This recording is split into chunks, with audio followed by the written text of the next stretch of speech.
Hey guys, what's up? It's Fatal Trigger here, and today I'm going to bring you guys another deck profile. This is the long-awaited Angel Feather. I finally got the deck done. Special props to Pooley 10,100. Hi guys. Yeah, I'm over here to the right. Hi. Hey, what's up? Hi. Dude was nice enough to give me an amazing deal for an Azel, and I got the deck done finally. So yeah, let's go ahead and cover the whole thing. My trigger lineup is very awkward in this one. It's very unorthodox, but I base it around depending on the needs of the deck. The deck focuses on modifying your hand mainly and controlling what you have in damage as a kind of bank. You can put things in there and you can just really store things away and use them to modify your deck according to the situation. It's a very adaptive deck. It takes a lot of skill to use, but it's very rewarding if you know how to use it. So let's start off with the trigger lineup. For heal, they're like Lozenge Magus copies. They go right back to the deck. It makes the deck very defensive and just so sacky because you can recycle those triggers. In most matches, I at least heal like about 6 times. It makes it very hard for my opponent to finish me off. 3 draws. The deck does need a little bit more speed than it usually has. That's why I have 3 draws along with Armros to speed up the deck and get my pieces in. Because when it comes to field presence, they're very weak units, and it's pretty hard to maintain it.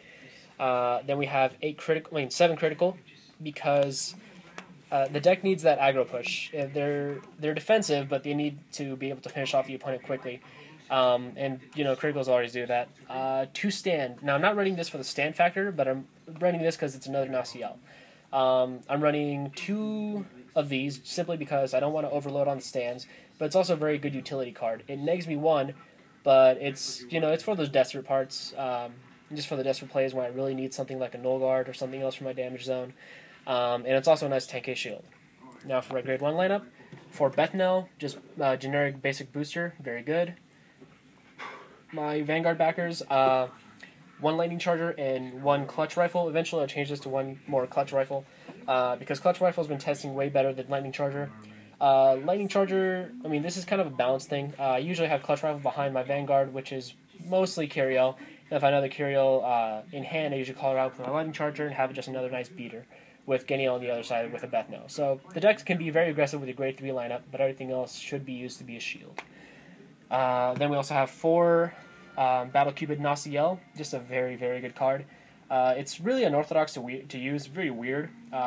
Unlike the other ones, you have to guard with her to use her effect, and then you call it to the Guardian Circle, and then you start your swap, and then voila. Very good for those last-ditch opportunities. For example, let's say your opponent's hitting with a 10, and you have, let's say 2 cards. One of them is grade 3, the other one, is another grade 3. You can't take one more shot. You can use this Naciel, guard, grab a Null Guard, swap out the grade 3, and there you go. You can save yourself for another attack. It requires careful thinking and careful planning, but it's just a very good card overall. Now our grade 2 lineup, we have 4 Barbiel, just generic 10k beat grade 2.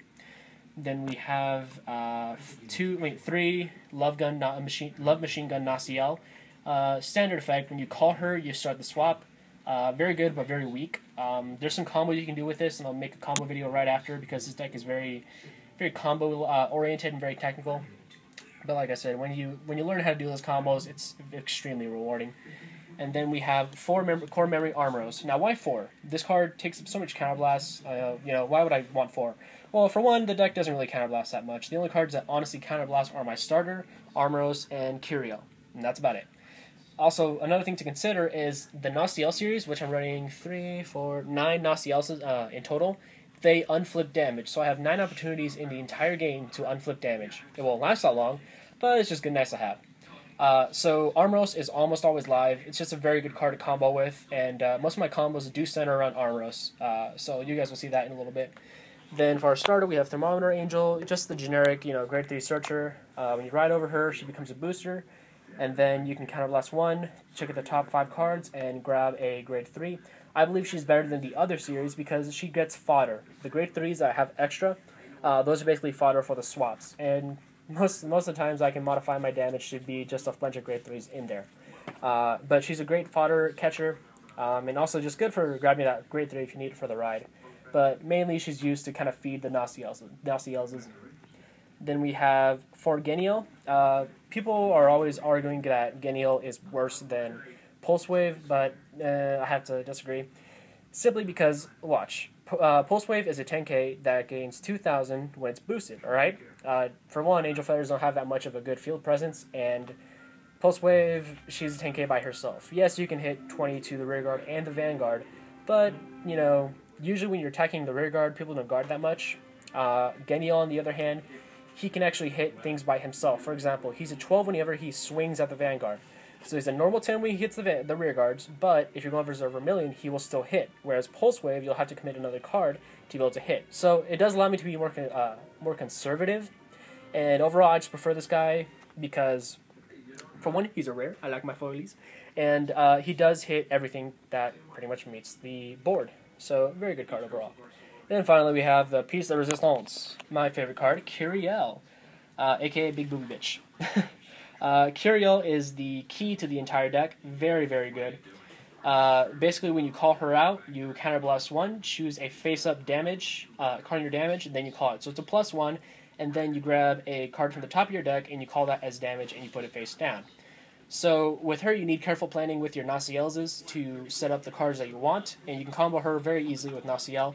But what makes her very good is that she's an attacking limit breaker, which means when you have 4 more damage, which is what you need to do in this deck, she gains 5,000 when she attacks. So she's a very, very big beater. She can be up to 26, backed up by a Lightning Charger. Just a very good card overall. It's kind of like the Amaterasu of the Angel Feathers. You want to use her in almost any deck that you can. So yeah, that's about it for the deck profile, guys. I'll have a combo video right after this showing you some of the basic combos you can do with the deck, and some of the more advanced things you can do with the deck. So yeah, hope you guys enjoyed this. Please don't forget to rate, comment, and subscribe to me, Asian Trigger, who's Aranya, okay, and to Put 10,100. Alright, later guys.